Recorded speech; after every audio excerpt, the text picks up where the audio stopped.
오늘 우리에게 주신 하나님 말씀 신약성경 빌립보서 2장 1절에서 11절까지의 약간 긴 본문입니다.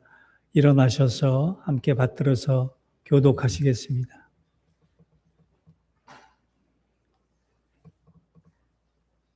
제가 먼저 1절 읽겠습니다. 그러므로 그리스도 안에 무슨 권면이나 사랑의 무슨 위로나 성령의 무슨 교제나 긍휼이나 자비가 있거든 마음을 같이하여 같은 사랑을 가지고 뜻을 합하여 한 마음을 품어 아무 일에든지 다툼이나 허용으로 하지 말고 오직 겸손한 마음으로 각각 자기보다 남을 낮게 여기고 각각 자기 일을 돌보더러 또한 각각 다른 사람의 일들을 돌보아 나의 기쁨을 충만하게 하라.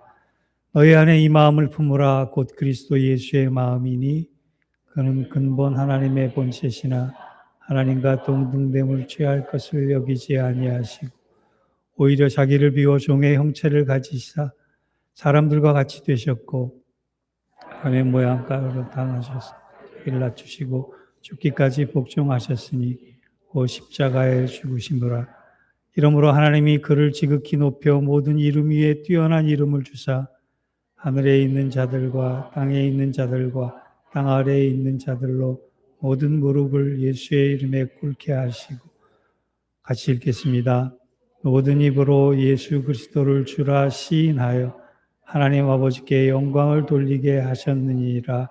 아멘. 하나님 말씀입니다. 귀한 찬양 감사드립니다. 나이가 들어가면서 그런지 찬양 들으면 자꾸 눈물이 날라 그래요. 성가대가 잘해서 그런 건지 제가 눈물이 많아서 그런 건지는 다음 찬양을 한번 들어보면 알 것 같습니다.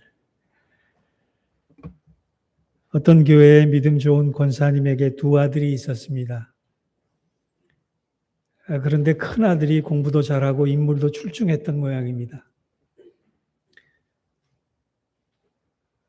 열심히 공부해서 의과대학을 졸업한 이후에 진로를 결정하면서 이 큰아들이 안정된 전공의 대신에 의료 선교사로 아프리카로 가겠다라고 폭탄 선언을 했습니다. 그러자 권사님이 그 얘기를 듣고 통곡을 하면서 안 된다고 말리고 이렇게 말을 했습니다. 얘야, 내가 널 어떻게 키웠는데 너더러 예수 믿으라고 했지 예수 닮으라고 했냐. 우스갯소리 같지만 많은 것을 시사해야 하는 말입니다. 사실 오늘 우리의 믿음도 이와 같을 것입니다. 우리가 예수를 믿는다고 하지만 예수 믿는 것은 잘 할 수도 있습니다. 그런데 그 예수님 걸어가신 길을 따라 예수님 닮아 살아라 한다면 부담스러워할 것 같습니다. 예수님이 행하신 기적의 주인공이 되기를 원하면서도 예수님의 자기 비움을 통한 겸손하심과 고난 겪으신 것은 내가 아닌 다른 사람이 맡아주었으면 하는 생각을 한다는 것입니다. 우리는 지난 두 번에 걸쳐서 어떻게 하면 영적으로 풍성한 삶을 살 수 있는지에 대해 살펴보았습니다. 그리고 영적인 풍성함은 주 안에서의 기쁨, 감사, 깊은 기도, 담대한 용기가 시작임을 또한 배웠습니다. 그런데 오늘 사도 바울은 빌립보서 2장을 통해 한 가지 더 중요한 풍성함의 방법에 대해서 알려줍니다. 그것은 바로 예수님을 닮은 겸손입니다. 사실 겸손이란 매우 쉽기도 하고 매우 어렵기도 합니다. 여러분들도 설교를 들으면서 사랑하라는 말만큼 겸손하라는 말도 많이 들었을 것입니다. 왜 하나님의 말씀인 성경은 우리에게 그토록 겸손에 대해서 강조를 많이 할까요? 여기서 겸손은 단순히 자세를 낮추는 것이 아닙니다. 겸손은 단지 얌전히 양보를 잘하는 것도 아닙니다. 겸손은 예수님을 닮아가는 가장 좋은 길이기 때문에 그렇습니다. 그래서 사도 바울은 영적으로 풍성해지기 위해서 우리가 예수 닮아 겸손하라고 빌립보서 2장 전체를 놓고 권면하고 있는 것입니다. 그래서 오늘은 영적으로 우리가 더 풍성한 삶을 살기 위해 왜 겸손해야 하는지 두 가지 이유와 그리고 겸손의 방법 한 가지를 세 가지로 나눠서 교훈받을까 합니다. 첫 번째 우리가 겸손해야 하는 이유는 겸손은 나를 희생하는 것 같지만 겸손은 나를 죽이는 것 같지만 가정과 공동체가 그 겸손으로 인해 살려지기 때문에 그렇습니다. 1절과 2절을 봅시다. 그러므로 그리스도 안에 무슨 권면이나 사랑에 무슨 위로나 성령의 무슨 교제나 긍휼이나 자비가 있거든 마음을 같이하여 같은 사랑을 가지고 뜻을 합하여 한 마음을 품어라고 말씀합니다. 예일대학에서 인류학을 가르치는 코넬리우스 오스굿 교수는 한국인과 그의 문화라고 하는 글에서 한국인들이 동양에서 제일 가는 신체적인 조건과 지혜와 능력을 가진 최우수 민족이라고 극찬을 했습니다. 그런데 한 가지 치명적인 단점이 있는데 그 단점이 뭐냐? 서로 협동하는 일에는 매우 서투른 민족이다라고 하는 뼈 있는 말을 했습니다. 우리가 하나 되는 일에는 인색화되는 거예요. 하나 되는 일에는 아마추어가 되는 얘기예요. 그런데 이런 문제는 사회에만 있는 것이 아니라 신앙 공동체인 교회 안에서도 예외가 아니게 있습니다. 오직하면 이민교회 안에 이런 말이 있습니다. 이민교회는 싸워서 둘로 나눠지지만 않아도 성장한다. 이민교회는 어떤 면에서는 에브리띵이지만 어떤 면에서는 나띵이다. 전부인 것처럼 사랑하지만 그 사랑을 버릴 때는 아무것도 아닌 것처럼 여긴다는 것이에요. 크기와 모양은 다를 뿐 거의 대부분 이민교회 안에 이런 문제가 있는 것이 사실입니다. 사실 빌립보 교회는 다른 지역 교회보다 훨씬 더 장점을 많이 가진 매우 모범적인 교회였습니다. 그런데 그 교회가 대표적인 문제점이 하나가 있는데 그것이 오스굿 교수가 지적한 바와 같이 어떤 문제로 인해서 하나 되지 못하고 협력하지 못했다는 문제입니다. 그런데 면면히 살펴보면 그 문제의 중심에 고린도 교회와 같이 각자의 은사를 바르게 사용하지 않았기 때문에 생긴 갈등이 많아졌대요. 빌립보서에서는 은사다툼이라고 하는 용어가 명시되지는 않았지만 바울이 쓰고 있는 단어들을 유추해 보면 그런 은사로 인한 갈등들이 첨예화됐다라고 볼 수 있습니다. 빌립보 교회만 은사, 고린도 교회만 은사 때문에 그런 것이 아니라 현대 교회에도 은사 때문에 갈등이 많이 있습니다. 우리는 각자가 하나님께 선물로 받은 은사가 있습니다. 사람들은 다양한 은사를 가지고 교회 생활을 어우러져 합니다. 여러분 각자가 받은 은사가 무엇이냐라고 질문한다면 어떻게 대답하시겠습니까? 은사 중에 무서운 은사가 하나 있는데 저는 그게 뭐냐? 카드 긁는 은사라고 생각합니다. 카드 갚는 은사가 따로 있고 카드 긁는 은사가 따로 있는 것 같아요. 여러분 은사가 무엇인가를 정리할 때 세 가지 기준을 살펴보면 됩니다. 내가 잘할 수 있는 것. 이것만 가지고는 안 돼요. 내가 기쁘게 할 수 있는 것까지 들어가야 돼요. 그리고 또 하나 옳고 유익한 것이어야 돼요. 첫 번째 은사란 먼저 옳고 유익해야 합니다. 도둑질과 도박을 아무리 잘한다 해도 그것을 은사라고 하지 않습니다. 또한 잘할 수 있고 실제로 잘하는 것이 그 사람의 은사입니다. 저는 요리를 아무리 잘하려고 해도 노력해봐도 잘 안 됩니다. 반면 설거지는 아주 잘합니다. 그때 저는 설거지가 은사임을 분명히 깨달았어요. 저와 같이 은사가 같으시군요. 또 마지막 세 번째로 내가 기쁘게 할 수 있어야지 은사입니다. 성가대도 마찬가지예요. 내가 기쁘게 찬양할 수 있다면 그게 성가의 은사예요. 그런데 체면 때문에 관계 때문에 억지로 할 수밖에 없다면 기쁘지 않거든요. 열매 없거든요. 힘들기만 합니다. 그럴 때는 자기 은사가 아니라고 봐야 해요. 빌립보 교회도 은사를 잘 사용했으면 좋았을 텐데 각자가 가진 은사가 자기 자랑과 연결된 교만으로 연결이 돼서 교회에 분란과 갈등이 생겼기 때문에 영적으로 풍성한 삶보다는 영적으로 피폐된 삶을 살 수밖에 없었다가 바울의 진단이에요. 고난 때문에 공동체가 자라지 못한 것이 아니라 은사로 인한 갈등 때문에, 은사로 인한 자랑 때문에, 은사로 인한 교만 때문에 하나 되지 못하고 사랑하지 못하고 인격이 자라지 못했기 때문에 1절과 2절에서 뭐라고 권면하느냐? 같은 사랑을 가지고 뜻을 합하여 한 마음을 품으라.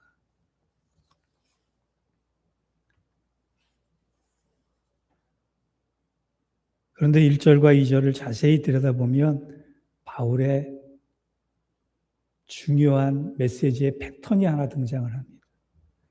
그게 뭐냐? 바울이 겸손, 예수를 닮아라고 하는 겸손을 얘기하기 전에 먼저 복음에 대해서 얘기합니다. 이것이 아주 중요한 요소입니다. 그리스도 안에서 받은 은혜, 사랑의 위로, 성령의 교제, 긍휼과 자비 등의 복음적 요소를 우선 말하고 그 다음으로 겸손을 소개하고 있다. 마치 이런 것과 같습니다. 우리가 요즘 매일 성경 매뉴얼에 따라 묵상하고 있는 고린도전서 13장을 보면 그 13장의 별명이 사랑장이에요. 사랑장 전에 나오는 12장이 은사장이에요. 사도 바울은 12장과 13장을 쭉 써내려가면서 뭐라고 결론 짓느냐? 너희가 복음적 삶을 원하느냐? 그렇다면 은사의 결론은 사랑이다. 은사보다 먼저 구할 것이 사랑이다라고 얘기하는 거예요. 또 빌립보 교회를 향해서는 간절한 마음으로 옥중서신을 쓰면서 너희가 풍성한 삶을 원하느냐? 은사의 결론은 겸손이다. 은사보다 먼저 선행되어야 할 것이 겸손이다. 여러분, 사랑과 겸손을 한마디로 얘기하면 복음이에요. 왜 복음을 얘기하는지 아십니까? 복음이 우리를 살렸기 때문에 그렇습니다. 인간은 원래 겸손할 수 없는 존재입니다. 아니, 겸손하지 않는 존재입니다. 죄인은 태생적으로 자기중심적이고 모든 문제의 중심에 자기를 두고 있기 때문에 겸손할 수 없는 사람들이에요. 교회의 분열도 결국 교리 때문이 아니라 교만한 자아 때문에 생기는 경우가 얼마나 많은지 모릅니다. 그런데 그 문제를 해결하기 위해서 바울이 얘기한 것은 복음을 통해서 모두를 살릴 수 있는 유일한 길이 겸손이다라고. 그것도 예수를 닮은 겸손이다라고. 그 겸손만이 공동체를 살릴 수 있는 길이자 방법이다 얘기하는 거예요. 여러분, 교만은 관계를 깨뜨립니다. 하지만 겸손은 관계를 회복시킵니다. 교만은 장벽을 세웁니다. 그러나 겸손은 다리를 놓습니다. 교만은 권리를 주장합니다. 그러나 겸손은 사랑으로 양보합니다. 사랑하는 성도 여러분, 내가 교회를 사랑하고 교회를 살려야겠다고 생각하면 프로그램이나 시설을 먼저 집중할 것이 아니라 내가 먼저 겸손하신 예수 그리스도의 마음을 담고 복음적 삶의 결론을 살아야겠다라고 결단하시기 바랍니다. 왜냐하면 겸손하신 예수 그리스도께서 우리 모두를, 우리 교회를, 우리 세상을 모두 살리셨기 때문에 그렇습니다. 기억하십시오. 내가 겸손해지면 나만 희생되는 것 같지만 아닙니다. 그 겸손을 통해 가정이란 공동체, 교회란 공동체가 살아나는 것입니다. 두 번째, 우리가 겸손해야 될 이유는 겸손하면 자기의 정직한 본래의 모습이 보이기 때문에 그렇습니다. 그것이 3절입니다. 아무 일에든지 다툼이나 허용으로 하지 말고 오직 겸손한 마음으로 각각 자기보다 남을 낮게 여기고, 여기에서 겸손으로 번역된 헬라어 타페이노 프로시네는 그리스 문화에서는 매우 부정적으로 쓰였던 단어입니다. 당대의 헬라인들은 겸손을 약함이나 비굴합적으로 생각했기 때문에 겸손하라고 강조하지 않았어요. 겸손하라고 부탁하지 않았어요. 겸손하라고 결단하지 않았습니다. 그런데 기독교는 이 단어를 완전히 새롭게 만들어버렸습니다. 오직 겸손한 마음으로 각각 자기보다 남을 낮게 여기고, 이것은 남을 우월하게 생각하고라고 하는 단어가 아니라 겸손하게 되면 자기의 모습이 남보다 못하다라고 하는 것을 볼 수밖에 없다는 거예요. 세상이 왜 이렇게 악하게 되는지 아십니까? 세상은 자기 자신이 어떤 모습인지 전혀 모르는 사람들이 너무나 많아졌기 때문에 그렇습니다. 거울은 자주 보지만 내면은 잘 들여다보지 않기 때문에 그렇습니다. 우리가 왜 교만해지는지 아십니까? 우리 자신의 모습이 어떤지 잊어버렸기 때문에 그렇습니다. 자기를 찾지 못하기 때문에, 그 공허함을 메우기 위해서 목말라 하고 허기져하며 자기 자랑에 치우치게 되는 것입니다. 여러분, 성경적 결론이라뇨, 내 시선의 방향을 사람들의 평가와 인정과 비교해서 내 자신의 모습이 어떠한지를 먼저 깨닫는 대로 돌리는 거예요. 하나님 앞에 내 모습이 어떠한지를 보게 하는 것이 바로 성경적 겸손이라는 겁니다. 그래서 청교도들은 매일 아침 이렇게 기도했습니다. 오 신실하신 하나님, 제가 노력할수록 저는 형편없는 형편없는 사람이라는 사실을 알게 하시며, 제가 알아갈수록 제가 알고 있는 것이 없다는 사실을 알게 하시고, 제가 거룩해질수록 제가 얼마나 큰 죄인이라는 사실도 알게 되며, 제가 사랑하면 할수록 사랑할 사람이 더 많이 있다는 것도 알게 되고, 제가 살아갈수록 얼마나 불쌍하고 가련한 존재인지를 성령께서 오늘도 깨닫게 해 주옵소서. 이렇게 기도했다 그래요. 제가 누누이 얘기합니다만 성경적 인간론은 딱 세 마디로 정리가 됩니다. 인간은 악하고 약하고 어리석다. 정리를 해놓고도 이렇게 정리를 잘하는 목사 있으면 나와보라 그러지. 인간은, 따라합시다. 인간은 악하고 약하고 어리석다. 이거 인정하면 예수님 붙잡고 예수님 의지할 수밖에 없게 되지만, 이것을 모르면 교만해질 수밖에 없는 거예요. 여러분, 우리가 하는 신앙생활에서 기도가 왜 중요한 줄 아십니까? 기도하면 할수록 자꾸 넘어지고 자꾸 깨지는 내 자신이 보이기 때문에 그렇습니다. 하나님 앞에 나아가 마음에 무릎을 꿇고 기도하면 할수록, 기도가 깊어지면 깊어질수록 내가 보이는 거예요. 내 죄가 보이는 거예요. 내 무능함이 보이는 거예요. 내 무지함이 보이는 거예요. 내 연약함과 부족함이 보이는 거예요. 그것도 아주 선명하게 보이는 것입니다. 그래서 기도가 깊어질수록 나를 부인할 수밖에 없고 내가 겸손해질 수밖에 없는 거예요.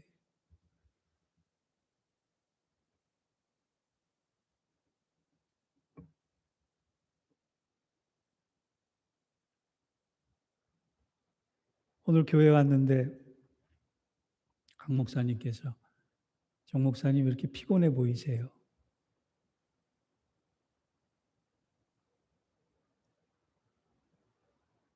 사실 목사가 기운나게 여러분 웃는 모습으로 여러분에게 기운을 전해드리면 참 좋은데, 제가 예민한 관계로 말씀이 나를 찌르면 잠을 못 이뤄요.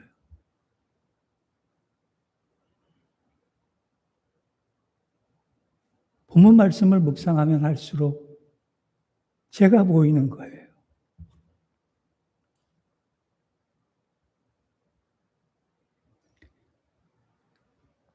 제 죄가 보이고 무능함이 보이고 무지함이 보이고 연약함이 보이고 부족함이 보이는 거예요.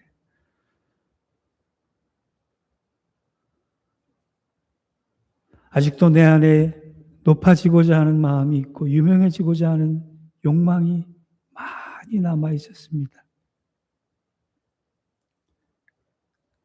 그래서 설교를 준비하며 다시 한번 낮아지기로 결심했습니다. 목사인 저부터 영광의 자리를 구하는 삶이 아닌 더욱더 십자가 앞에 겸손히 무릎 꿇고 주님 닮아가자. 여러분, 겸손은 그냥 손해보고 말라는 뜻이 아닙니다. 겸손을 통해 예수를 닮아가면 상상치 못한 기쁨을 소유할 수 있다는 것을 강력히 권고하는 거예요.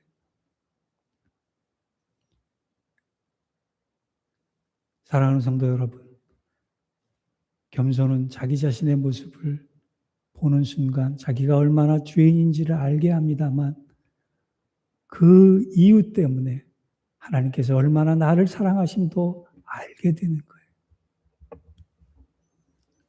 하나님 앞에 겸손해짐을 통해 연약한 우리 자신을 붙들고 계시는 하나님의 은혜를 다시금 발견할 수 있는 저와 여러분 되기를 주의 이름으로 축원합니다. 마지막 세 번째로, 겸손이란 결단한다고 저절로 되는 것이 아닙니다. 겸손은 하나님께서 나를 만져주셔야 하는 것입니다. 이것을 간구해야 하는 것입니다. 그것이 10절입니다. 10절을 같이 한번 읽어보겠습니다. 시작. 하늘에 있는 자들과 땅에 있는 자들과 땅 아래에 있는 자들로 모든 무릎을 예수의 이름에 꿇게 하시고. 앤드류 모레이가 쓴 베스트셀러 겸손이라는 책의 결론 부분에 이런 말이 나옵니다. 겸손이란 스스로 되어지는 것이 아니라 기도와 믿음의 경건 훈련을 통해 얻을 수 있는 것이며 이것을 위해 특별히 기도해야 한다. 여러분, 겸손은 그냥 얌전한 자세로 상대방 앞에 머리 숙이는 것이 아닙니다. 그것은 겸손이 아니라 교양입니다. 성경적 겸손이란 내가 예수 앞에 무릎 꿇는 존재적인 변화입니다. 목사든 장로든 전도사든 집사든 예수의 권세 앞에 나와서 무릎 꿇고 기도하며 하나님, 내 인생 하나님이 아니면 아무 의미 없는 인생입니다. 하나님이 새롭게 고쳐주시지 않으면 망할 수밖에 없는 존재입니다. 나는 하나님 없으면 죽을 수밖에 없는 존재입니다. 이렇게 애절한 마음으로 절절한 자세로 매달릴 수 있는 자세가 겸손이라는 거예요. 그런데 교만은 다른 것이 아닙니다. 내가 하나님 없어도 될 것 같고 내가 하나님 없어도 살 것 같은 것이 교만입니다. 하나님 이것 부수기 위해서 시련과 고난이라는 방법을 때로 우리에게 사용하십니다. 사도 바울은 고난 전문가입니다. 그는 고린도후서 1장에서 자칭 시련에서 생존하는 방법에 대해서 아주 강력하게 역설합니다. 그는 복음을 전하다가 소아시아 지역에서 큰 시련을 겪게 되었습니다. 고린도후서 1장 8절을 보면 그 상황을 힘에 겨운 고난을 겪고 살 소망까지 끊어진 것 같았고 마치 자신이 사형 선고를 받은 것과 같다라고 얘기합니다. 그런데 그가 거기서 그치지 않고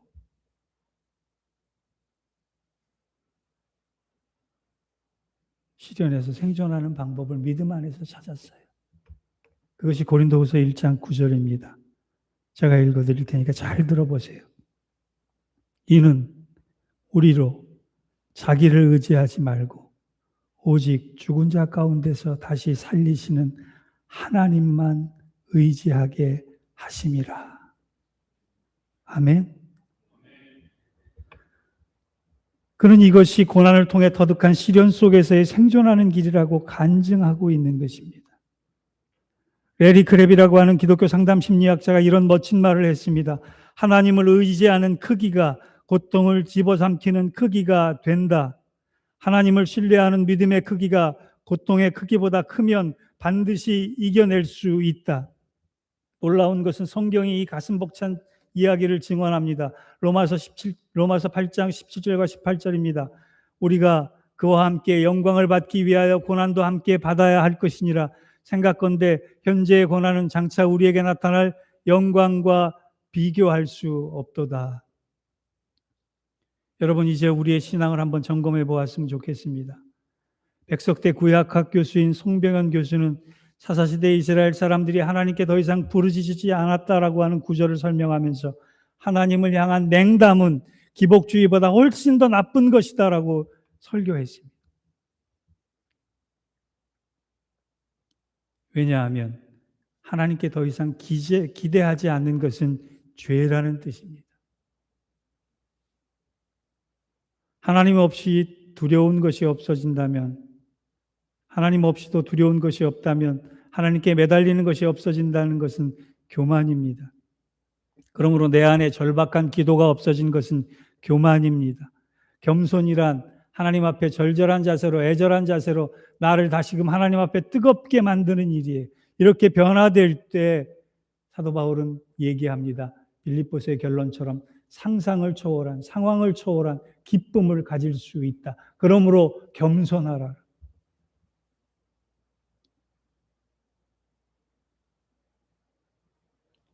이제 결론을 맺겠습니다.